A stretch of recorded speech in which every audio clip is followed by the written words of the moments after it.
इस तरह के विचार on the floor of house नहीं आने चाहिए, क्योंकि अगर किसी के पिता के बारे में कोई बोलेगा तो स्वाभाविक है दूसरा भी किसी के पिता के बारे में बोलेगा।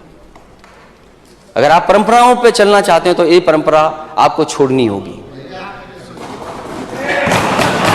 क्योंकि अगर परंपराओं पे ही बात होगी तो हो सकता है आपने भी बहुत सी रीति रिवाज नहीं मानी, वो ठीक नहीं लगेगा मैं कहूं, क्योंकि ऐसी शिक्षा मुझे नेताजी ने नहीं दी। और मैं मिलिट्री स्कूल में पढ़ा हूं, मिलिट्री स्कूल में ना, लेकिन अब फिर भी नेता अध्यक्ष महोदय फिर भी वो आवश्यक नहीं मान रहा है। कोई आवश्यक बहुत बोलना आवश्यक हो तो बोलिए। इसलिए बहुत अध्यक्ष महोदय, ये जो बजट है ये केवल मैंने जो तस्वीर दिखाई थी एमओयू हवा हवा में है, सपना दिखाया जा रहा है पूरे देश को और खासकर उत्तर प्रदेश की जनता को कि $1 ट्रिलियन की इकोनॉमी बनेगी।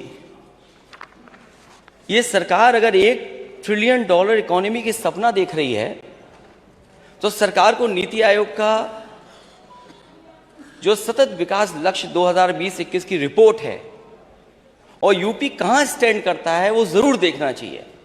और तब अध्यक्ष महोदय जरूर देखना चाहिए कि एक बार दिन रात चला करके विधानसभा ये साबित करने की कोशिश की कि जो यूएन के गोल्स हैं, सस्टेनेबल गोल्स, उन पे उत्तर प्रदेश की सरकार काम करेगी और दिल्ली की सरकार सहयोग करेगी।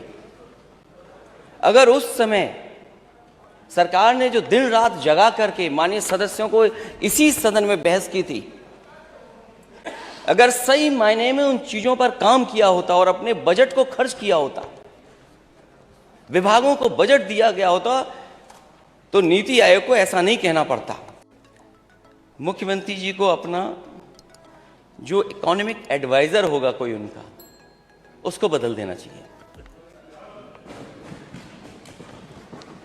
और अगर आपको कोई गुमराह करे, इकोनॉमिक एडवाइजर आपको गुमराह करे, जो आपको सही सच्चाई न बताता हो, उस आर्थिक सलाहकार का आप क्या करोगे? नेता सदन जरूर बताएं कि 34% आप हासिल कैसे करेंगे। और मैं अध्यक्ष महोदय कहता हूं, हम समाजवादियों का घोषणा पत्र ले लें, ये 34% हासिल कर सकते हैं, लेकिन उसको हासिल करने के लिए बड़ी बुद्धि की बात हो रही थी। बहुत बुद्धि है, जाने कहां बुद्धि है अध्यक्ष महोदय। हालांकि मुझे नहीं पता वर्ड अनपार्लियामेंट्री है, पार्लियामेंट्री वर्ड है बुद्धि। मैं अध्यक्ष जी आपसे चाहूंगा कि आप मुझे बताएं कि बुद्धि का बस इस्तेमाल कर सकता हूं कि नहीं कर सकता हूं।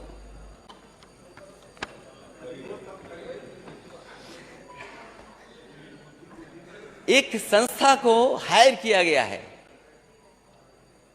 केवल मुख्यमंत्री जी को, सरकार को झूठ बताने के लिए, सच्चाई से दूर रखने के लिए। झूठ इज अनपार्लियामेंट्री।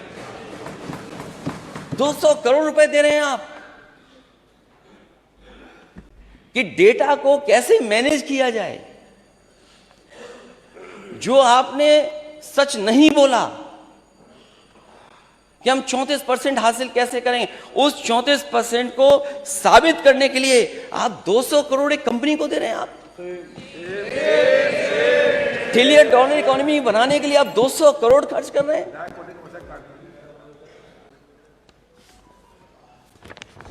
अब समझ लीजिए अध्यक्ष महोदय, माननीय सदस्य, कि जो 6 साल में नहीं कर पाए उन्हें 200 करोड़ रुपए खर्च करने पड़ रहे हैं।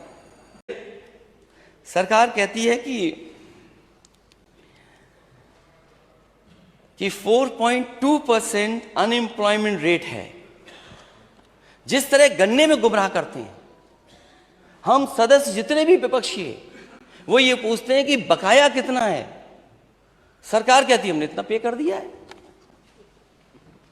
हम सभी माननीय सदस्य जानना चाहते हैं सरकार से कि बकाया क्या क्या है। कहते हैं हमने तो इतने लाख पे कर दिया। इसी तरह आप कहते हैं कि अनएम्प्लॉयमेंट रेट 4.2%। ये एम्प्लॉयमेंट का डेटा नहीं हो सकता, रोजगार का और नौकरी का डेटा नहीं हो सकता अनएम्प्लॉयमेंट। अगर सच्चा आंकड़ा सरकार को बताना है तो एम्प्लॉयमेंट रेट बताना चाहिए। एम्प्लॉयमेंट रेट क्या है सरकार की? और अगर ये बात 4.2% की है, या हमारे साथ जितने भी लोग हैं अपने क्षेत्र में जाते होंगे, तो क्या उन्हें रोजगार नहीं दिखाई दे रहे हैं? रोजगार नहीं है उनके क्षेत्र में? क्या सबको नौकरी मिल गई? सबको नौकरी मिल गई।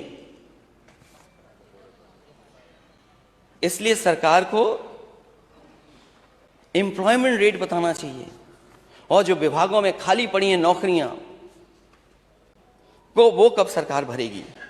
और अगर सरकार बताती है, जो मैं आंकड़े पेश कर रहा हूं सीएमआई का ही है, कोई हमारा साथी माननीय सदस्य बता रहा था ये आंकड़ा कहाँ का है, उसी का आंकड़ा देख लीजिए। क्या एम्प्लॉयमेंट रेट जो पिछली सरकार में था, समाजवादियों की सरकार में था, उससे आप नीचे गए हैं कि नहीं गए हैं?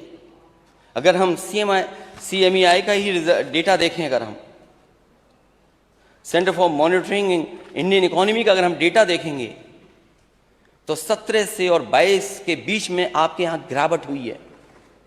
लोग हताश होकर के बैठ गए, नौजवान निराश होकर के बैठ गया।